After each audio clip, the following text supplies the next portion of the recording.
Room curtain open ആക്കിയിട്ട് door open ചെയ്യപ്പോ എന്റെ അച്ഛൻ ഓളിൽ ഫാൻ ആക്കിയിട്ട് എന്റെ ബ്രദർ ഷോക്ക് ആയി. ഈസ് ലൈക്ക് അമ്മ അങ്ങനെ സ്ക്രീം ചെയ്തിട്ട് അവിടെ തന്നെ അവൻ ഇരുന്നു. അവൻ കരഞ്ഞിട്ടില്ല. എന്റെ അച്ഛന്റെ ബോഡി ബേൺ ആവാൻ വരെ അവൻ കരഞ്ഞിട്ടില്ല. ഈ വാസ് ഫുള്ളി ഷോക്ക്. പിന്നെ എന്റെ അമ്മ അയ്യോ അങ്ങനെയല്ല ഷീ സ്ക്രീമിങ്. അപ്പൊ ഞാൻ എന്തായെന്ന് പോപ്പോ എന്റെ അച്ഛ രണ്ടാളും ഇങ്ങനെ താഴെ ഇങ്ങനെ ഇരുന്നിട്ടുണ്ട്.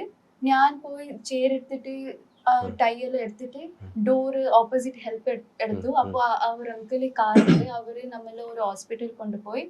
അപ്പോ ഡോക്ടർ പറഞ്ഞു ഇസ് നോ മോർ. അപ്പോ it was A very bad incident. ആ ദിവസം ഞാൻ എന്താ ചെയ്തു, എല്ലാവരും ഫാമിലി റിലേറ്റീവ്സ് എല്ലാം കാർ എടുത്തിട്ട് വീട്ടടുത്ത് പോയി. ബിക്കോസ് ബേൺ ചെയ്യണല്ലേ. അപ്പൊ വീട്ടടുത്ത് കുറച്ച് നേരം നിൽക്കണം. അപ്പൊ ആംബുലൻസിൽ എന്റെ അച്ഛന്റെ ഇതാക്കി യാരും ഇല്ല ആംബുലൻസിൽ. അപ്പൊ ഞാൻ പറഞ്ഞു I will only go with him. So ആംബുലൻസിൽ ഞാൻ ഒട്ടിക്കുന്നുണ്ട് എന്റെ അച്ഛൻ ബോഡിയോടെ. എന്നിട്ട് അവിടെ നിന്ന് ഇയാൾ എന്നെ വീഡിയോ കോൾ ചെയ്തു. അപ്പൊ ഞാൻ പറയുന്നുണ്ട് അച്ഛ ഇവരാരും എന്റെ വീഡിയോ കോളിൽ അച്ഛനെ കാണിക്കാണ് എനിക്ക്. എന്നിട്ട് എന്നോട് പറയാണ് ഇതാണ് അച്ഛനോട് പറയാണ് ഇതാണ് ഞാൻ കല്യാണം കഴിക്കാൻ പോയി. Hey, you made my eyes wet, man. Come on. Okay.